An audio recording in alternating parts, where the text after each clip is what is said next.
Hello, this is Mayor Chris Bollwage, and welcome to another edition of Our City. Residents can visit any of our social media accounts or get more information on upcoming events, or simply have a question. You can call our public information office at 908-820-4124. And I'm pleased for this week's show to be joined by Miss Mariekarl Vilceus-Talty. She's the president and CEO of Partnership in Maternal and Child Health of Northern New Jersey. Mariekarl, welcome to the show. Why, thank you so much. It's a pleasure being here. Now, did I say your name correctly? Perfectly. I'm so surprised. That's Perfectly. because I had great staff and they taught me on the way in.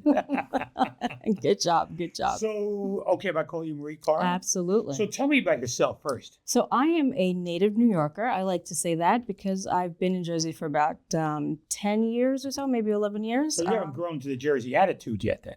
Not yet, but I've got that New York swagger, so it's okay. It's okay. But every now and then I get that New York accent, so just in case people Just are like, deal "Where are with you it, from?" right? Exactly.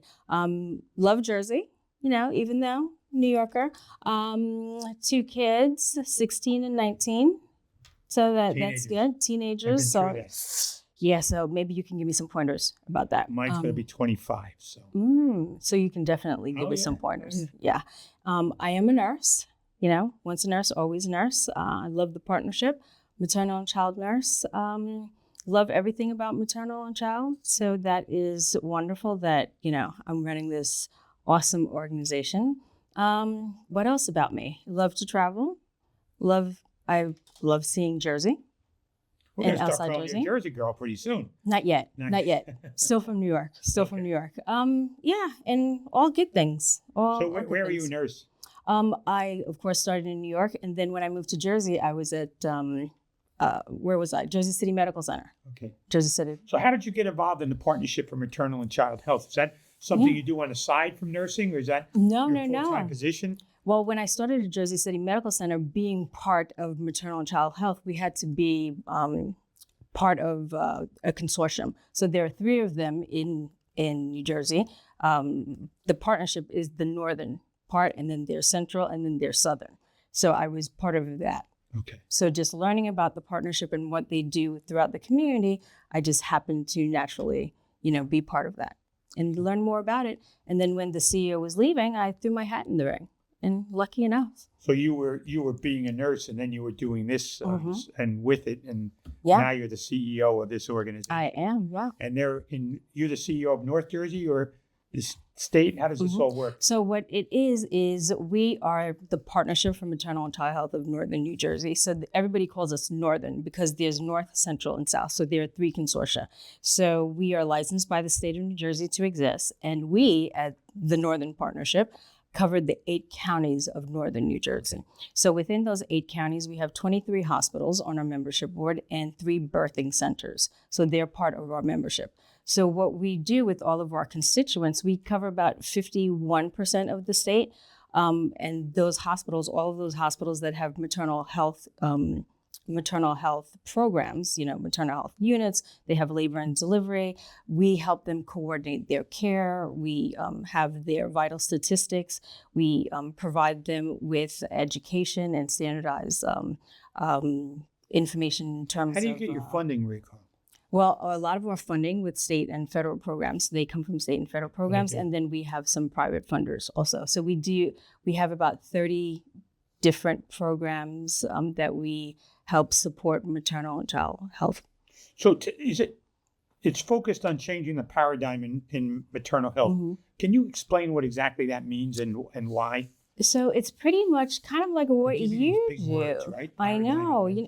When I talk about the partnership, I always say that we're changing the paradigm. And it's pretty much modeled after kind of like what you've done with your 9 terms. I want to be as lucky as you doing your 9 terms, right? So you've kind of set up an infrastructure for Elizabeth, right?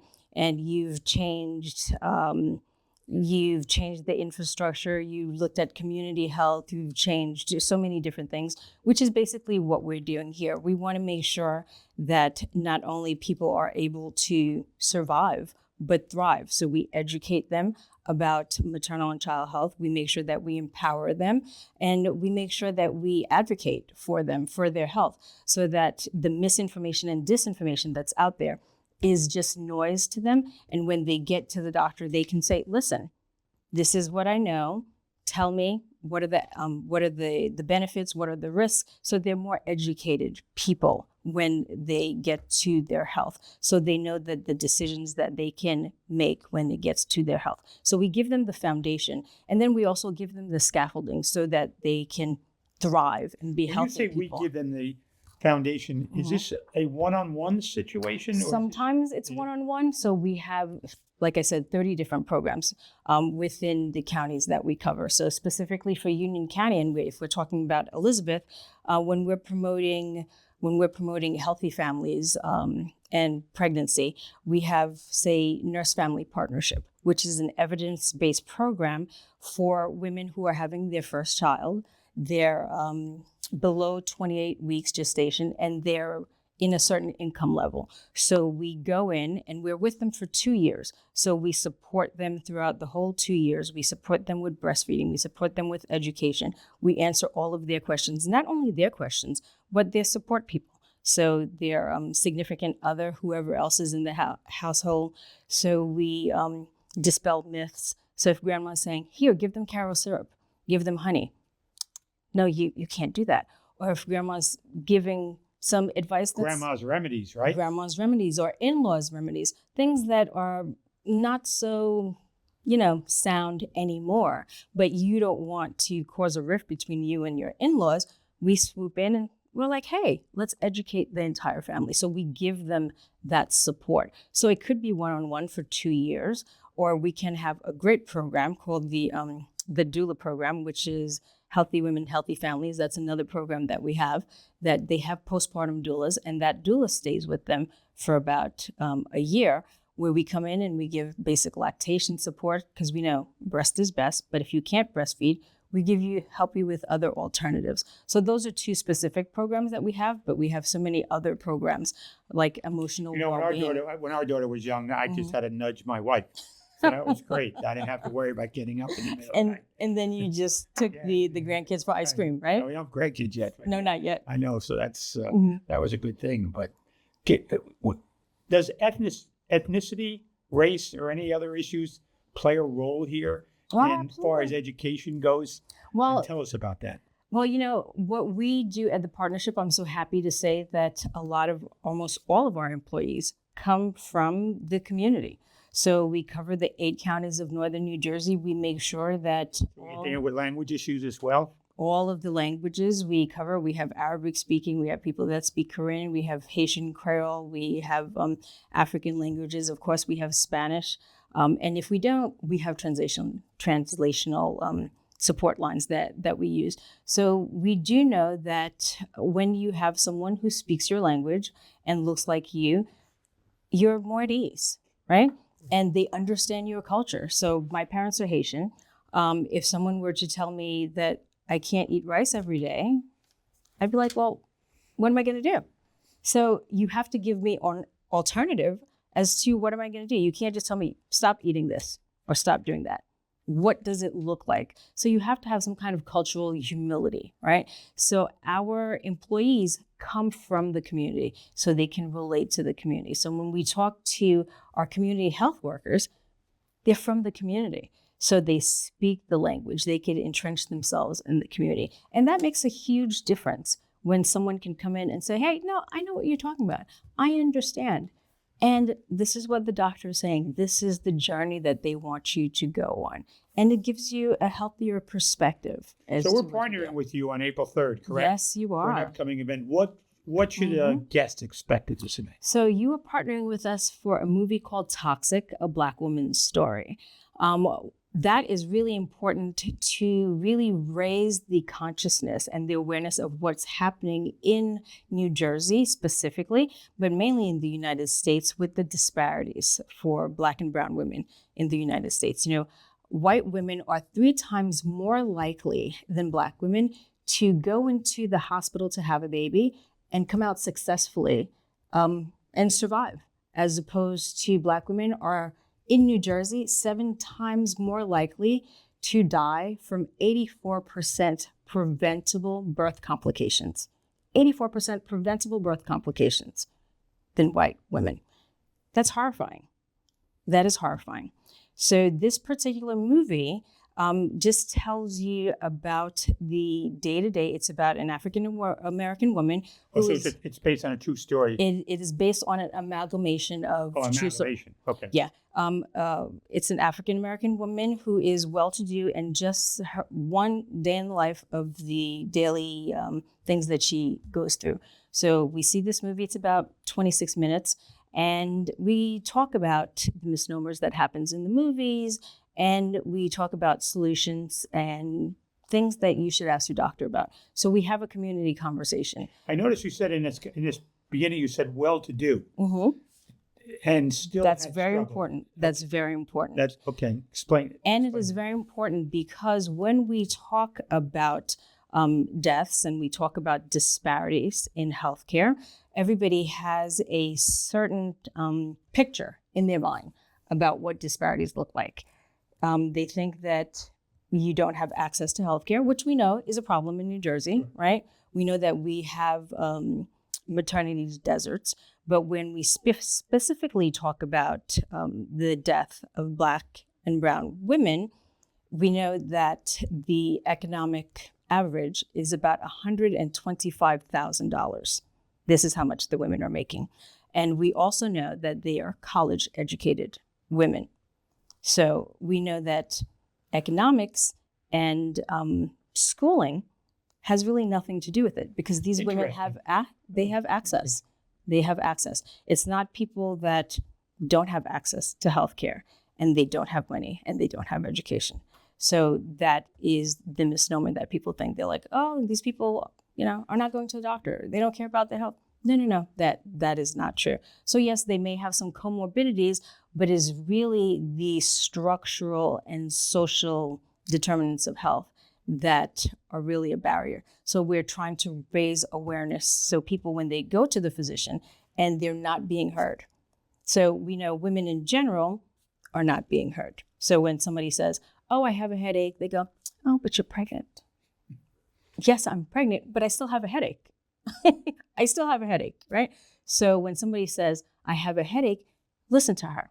Sit down and say, okay, what's going on? Yes, everybody's stressed out, but let me check your blood pressure. Let me go down the diagnosis and see what is wrong. And sometimes people can have high blood pressure. There are specifically issues that are happening in the Black and brown community that are being put to the wayside and not being addressed. So we would like to raise the consciousness and make sure people are aware of that. So even if you're not pregnant and you're way past your childbearing years, it could be your niece, it could be someone that you're meeting in church, or it could be your coworker. So education is important. Education is always important. Absolutely. Absolutely. Or whatever. Mm-hmm. What programs are available in Elizabeth that support pregnancy and families? So we have Nurse Family Partnership. That is the free program that we were talking about for women who are having their first babies, first-time mothers, under 28 weeks. And then we also have the Healthy Women, Healthy Families. And within that, which is a community health worker program, we also have the postpartum doulas. And doulas are really, really important because they're health advocates. And they explain doulas for people that may not know. Doulas is really important because everybody thinks a doula is a midwife, and they are not midwives. Doulas are not licensed professionals, but they are health advocates. So they support you. You can have a full spectrum doula who helps you before your pregnancy, during your pregnancy, and after your pregnancy. And you can have them, that just do labor and delivery, that just do postpartum. But what they are health advocates. Because sometimes, you say, I want to have my baby this way. This is my birthing plan. This is what I want to do. And then you get to the hospital and the doctor comes in and they're like, okay, Ms. Vilceus, I want you to do this. And you're like, okay. You're not going to question the doctor. Exactly. Right? And the doula says, hey, Marie, remember we had this discussion and you said you wanted to do 1, 2, 3, and 4. And you go, yeah, all right, so why don't you ask the doctor about that? Because they're here to advocate for you. Because sometimes you're afraid of the repercussions. So they're there to make sure that they advocate for you, to ask the questions that sometimes that you're afraid to ask, and to make sure that they give you that support. And they learn different ways of, helping you move around and the different movement, just to give you that additional mental, emotional, and spiritual support, and to, support the entire family that's there also. Tell us about your efforts in relation to the exposure to toxins such as lead, because that's a constant. I'm not familiar with the level of pregnancy and toxins, but I am familiar with young kids who are living in an apartment Absolutely. With ancient paint. Absolutely. And dealing with lead toxins that way, where we have to remediate it. But tell me about it from your level of expertise. So, it's really interesting because everyone thinks, you live in these old homes and these old apartments, and it's only about the lead paint. But also, when you live in such a diverse community and you have everyone coming from everywhere, right, with their makeup and their different foods, we also have to look at the food.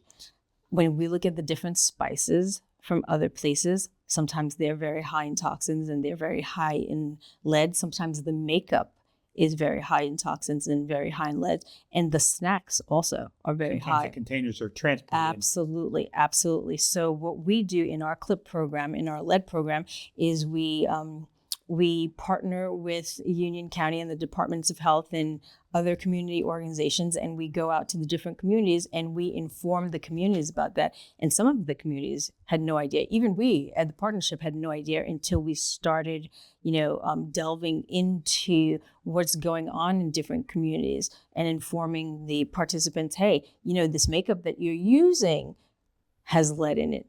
This spice that you're using has lead in it, and telling the community it's not only the lead paint, but it's the different things that you have in the community, which has been, quite an awareness issue. So where do you hang your hat, by the way? Where's your office? We have 3 offices. We have 2 family success centers, one in Dover, one in Irvington, and our main office is in Newark, New Jersey. But again, we cover the 8 so counties. How do people reach you? How do you connect with the partnership? They can connect with us on the web at pmch.org, or they can, give us a call. Our number, I'm sure, is right here in our little thing here. But you can just give us a call on the web at pmch.org. Who connects with you? Did the individual woman connect with you, or does a doctor, does a group connect with you? Does an advocacy? How do people get a hold of you? So there are many different ways that they can connect with us. Through our programs, we work with Connecting NJ that are in the 8 counties in northern New Jersey. We cover 5 of them. Connecting NJ is it works with the Department of Children and Families, and that is basically a one-stop referral system. So if you go to the physician, or if you're in one of our programs and say you're undomiciled, or you have a problem with transportation, or you have some need or another, we can go in and say, she needs a referral to this. And we go in and get you a referral and we connect you to those programs. So that is a great way to refer. Or when you go to the physician, they have to fill out specific information in their electronic records. And in that electronic record, there's something called a PRA, a pregnancy risk assessment. And within that pregnancy risk assessment, it says, Marie needs help with intimate partner violence. She needs help with depression. So within that risk assessment, it will check off, and that goes, and it goes also to you, to your offices? It will go to Connecting NJ. And Connecting NJ will say, okay, that will go to the partnership. This will go here. This will go there. So there are different intersections. And either the physician will call us, different programs will call us, or individuals will just go on the web and put in maternity or motherhood or so it seems depression. To me your services are in demand. Do you ever have to turn anybody away? We never turn anyone away. So either they work with us, or we will connect them with community services, because we have a lot of different community groups that we work in, because you have to work with the people that are most proximate to the issue, right? So it's not only us. We are not a one-stop shop. We work with everyone in the community. We cover the 8 counties of northern New Jersey, but we also work with the consortium in central Jersey, and we also work with the consortium in southern Jersey. So if you call us and we can't fix the problem, we will find someone throughout the state to be able to help you with the problem. So that's how I really important want it to is. thank you for taking the time to join us on the show. Absolutely. It's I been my received an pleasure. education being a guy. Absolutely. So, sometimes we're not all familiar with this, but we could No. refer. Yeah, we need you. And the thing we're doing on April 3rd, I look forward to a great partnership. So Absolutely. thank you very much, I Mariekarl, appreciate for being taking the here. time to join us. Thank you. Thank you very much. I want to thank Ms. Mariekarl Vilceus-Talty for joining me on the show and explaining to many of us, including me, the effort of the child health of northern New Jersey in dealing with maternity. Thank you very much, Mariekarl. And this is Chris Bollwage. We'll see you next week on another edition of Our City.